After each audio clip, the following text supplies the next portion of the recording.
Il est recommandé de prendre des substituts nicotiniques en première intention, c'est-à-dire dès le début d'un sevrage tabagique. On peut les utiliser soit pour un arrêt net du jour au lendemain, soit pour une diminution progressive. Il est tout à fait possible de fumer avec des patchs. Il existe différents dosages, que ce soit pour les patchs ou les formes orales. Et pour être efficace, il est important que le dosage soit vraiment adapté aux besoins de chaque fumeur.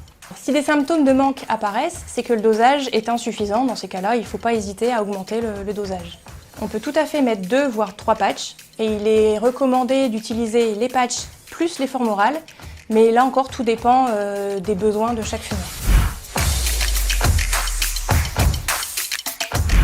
Les substituts nicotiniques peuvent être utilisés chez toute personne fumeuse, y compris les femmes enceintes. Certains substituts peuvent même être utilisés à partir de 15 ans.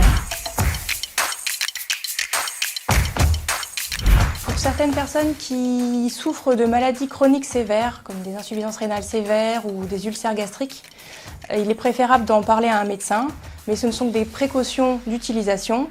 La seule vraie contre-indication à l'utilisation des substituts nicotiniques, c'est l'allergie grave à un des constituants du médicament. La nicotine n'est pas toxique, du moins aux doses à laquelle elle est présente dans la fumée de cigarette ou dans les substituts nicotiniques.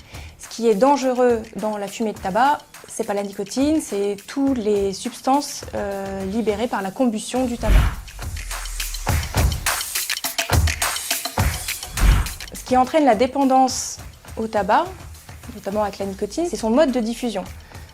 Quand on fume, le fait d'inhaler la fumée provoque un pic de nicotine, un shoot, qui arrive très rapidement au cerveau, et c'est ça qui entraîne la dépendance. Avec les substituts nicotiniques, la nicotine est diffusée beaucoup plus lentement à l'organisme, il n'y a pas de pic, et donc progressivement, le corps, le cerveau, va se désensibiliser à la nicotine. Donc au final, les substituts nicotiniques ne sont pas dangereux, il n'y a pas de danger à les utiliser, et ils n'entraînent pas la dépendance à la nicotine, puisque le corps va se désensibiliser progressivement.